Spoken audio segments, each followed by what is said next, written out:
Prefeito Mário Botion, muito obrigada por atender o programa Bastidores e a pauta de hoje é eleição municipal. Não sabemos como ficará o calendário eleitoral. O TSE ainda decide se as eleições serão adiadas para novembro ou dezembro, mas o senhor, enquanto gestor, a minha pergunta é a seguinte: quais os desafios para 2021? Nani, é um prazer participar aqui com vocês. Estamos sempre à disposição para nos comunicarmos com a nossa população, passar as informações que sempre são importantes. Eu dividiria a resposta em duas partes, Nani, se me permite. Primeiro é o desafio de avançarmos nesse momento que estamos, até chegarmos no ano que vem. Esse é o primeiro desafio. Estamos trabalhando com bastante intensidade, com bastante determinação, contingenciando tudo aquilo que é necessário e possível dentro dessa desorganização que a economia está passando e passará, e isso aumentará, infelizmente. Então, o desafio principal é mantermos os serviços básicos, principalmente os serviços de saúde. Para o ano que vem, nós não sabemos ainda como a economia estará. Temos certeza que não estará bem.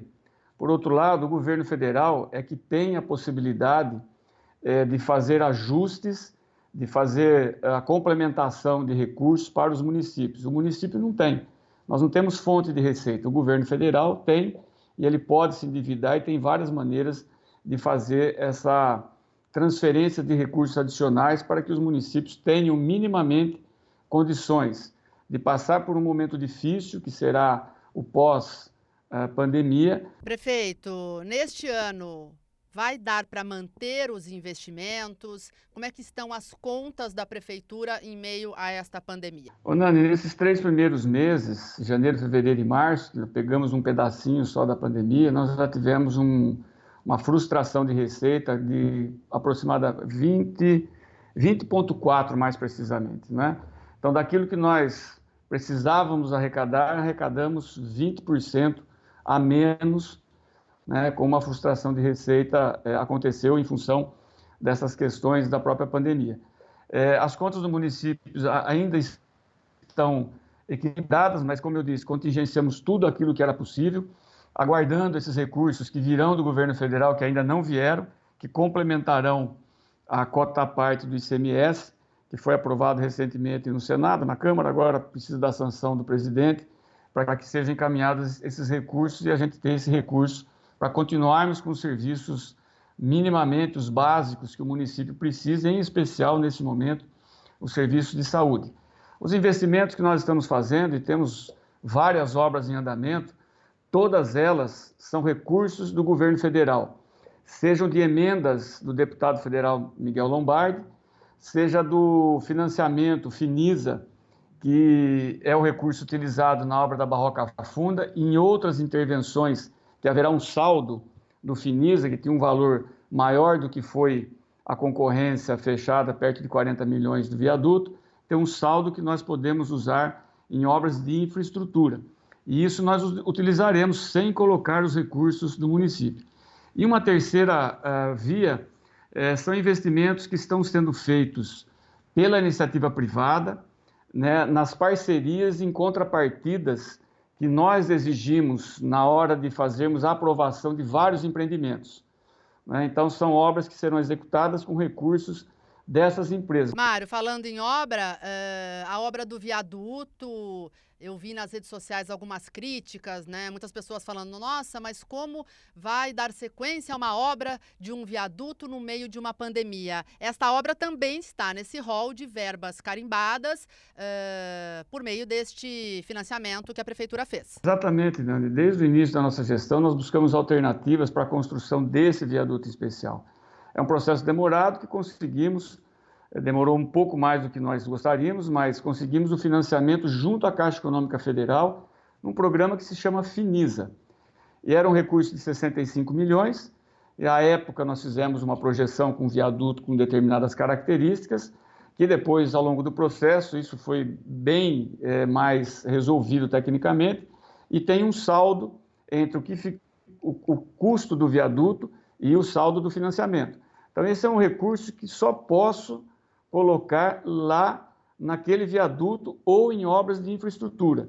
Então, as pessoas falam, infelizmente, sem conhecimento, isso é uma pena, né, porque viralizam falas e opiniões, obra do financiamento de um programa que se chama Finisa, e nem que eu quisesse, eu não posso usar em outro local, a não ser que em algum momento o governo federal fale assim, olha, o financiamento que você pegou do Finisa, você pode usar para outra necessidade, por exemplo, saúde.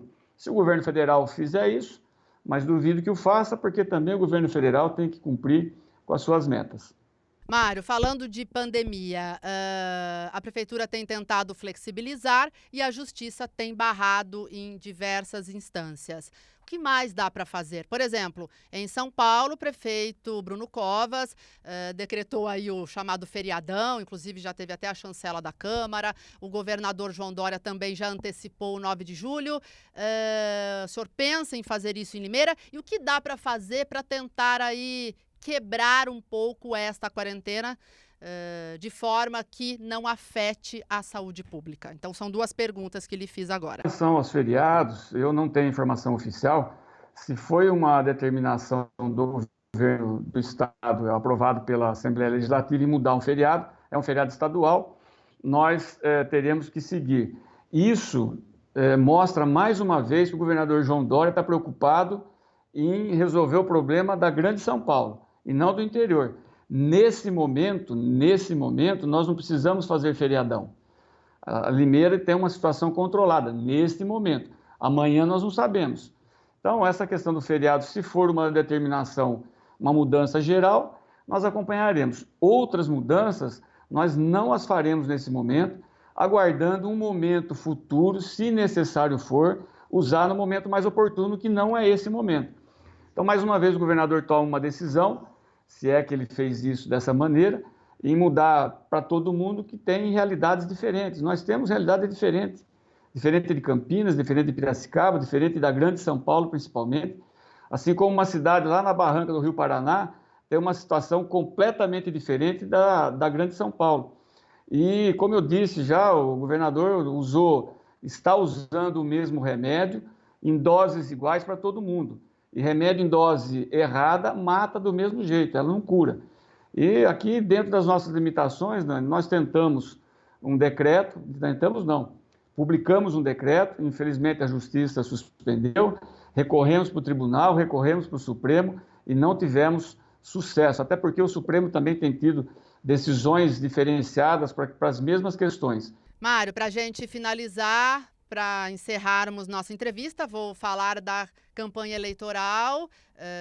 Sabemos, né, o senhor é pré-candidato à reeleição, obviamente. Então, eu te pergunto, qual a sua expectativa? Vai ser uma campanha dura?